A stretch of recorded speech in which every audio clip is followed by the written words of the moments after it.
naming their parish. For me, it was St. Carthage. It was home. And it was my parish family, my faith family. Jack and I raised our 7 children here in St. Peter of Paul Parish. St. Peter of Paul is our church family now and has been home to us for almost 47 years. Father Jim asked me to share the joys and challenges of my life as a mother in 5 minutes. Anyone who knows me and how much I love to talk will agree that the biggest challenge is to compress 54 years of motherhood in 5 minutes. A little bit about myself. I'm an avid genealogist, amateur one. I love the challenge of discovering another ancestor or since Facebook or connecting with a new real-life cousin, especially when they have pictures that I've never seen before from our ancestors. My daughters say that I love our beloved dad more than I love them. Not true. But I do point out that my beloved dad never talked back to me. I've volunteered in the Catholic Archive for years and never tired of helping other people uncover something about their past. Jack and I have raised 7 wonderful children, 2 girls and 5 boys. I love them all very much, and each one is my special one. I'm proud to be their mother. We have 13 amazing grandchildren. They are so much fun. We should have had them first. My youngest Sean was born with Down syndrome. He cried when Dr. Sullivan gave us the news. It was a moment of sorrow, but we soon discovered what a great lesson Sean is for our family. He taught us the true meaning of unconditional love. He taught us that there is more to a person than keen intelligence or athletic ability or any other talent. When Sean was a baby, I would pray every day for his healing.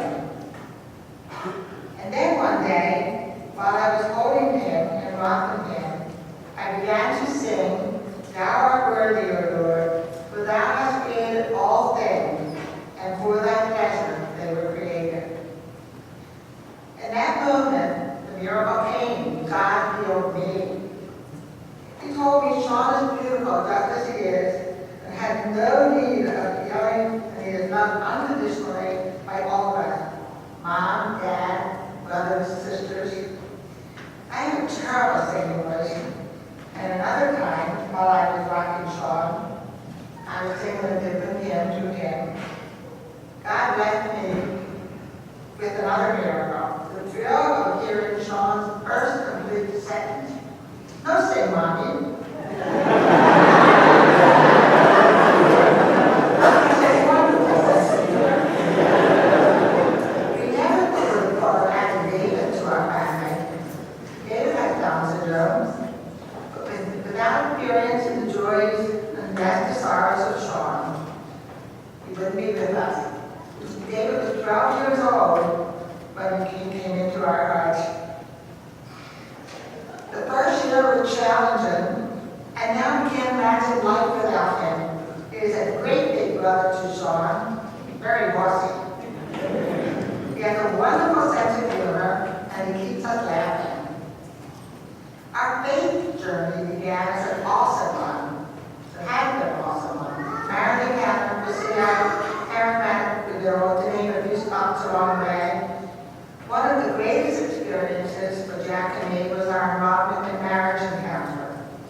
wife and mother, the family and the dead, the very mass.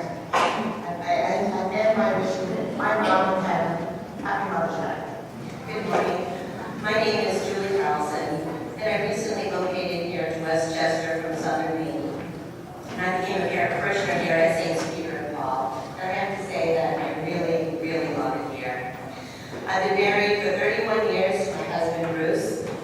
I have 6 children, 5 of which are girls, and 1 boy who's right in the middle, so he's the lucky one. My youngest is in grade school. I have 1 in high school. I have 3 in college. And my eldest daughter is married back in Maine, so now I have another son. Motherhood, I wanted to share the joys and struggles, but as I stand here, all those difficulties and those struggles seem to have melted away. Of course, they become a part of who I am, and every single day, I just love being home. A cute story. When all these children of mine were young, we'd have to get ready for Mass, of course, every week. So what I usually did was pick the earliest Mass I could find. 7:30 in the morning would be great. That way, I could use the church's rule regarding abstaining from food for 1 hour to my advantage. I admit it right here, right now. I use the church for personal gain. Or probably personal sanity. So everyone just had to get up, put on the clothes I had laid out the night before, hopefully brush their teeth, and get into the family van. Easy, right? Well, then the ride. Going over the church rules. No talking, no teasing, pay attention to the homily, and then the threats. So it was a process. We would all file into the pew, one after the other, taking up the whole pew. And then afterwards, people would say, "Oh, such a lovely family, such well-behaved children." And I would smile, accept all their great words, and inside I'm thinking, you have no idea. So being a mom will always have its blessings and its challenges. Being a Catholic mom, someone whose primary responsibility of her children is to raise them in the church to be active members of the body of Christ, whoa, that's a challenge if I ever heard one. Rising to that challenge, well, for me, always involved my church in the ministries that she has.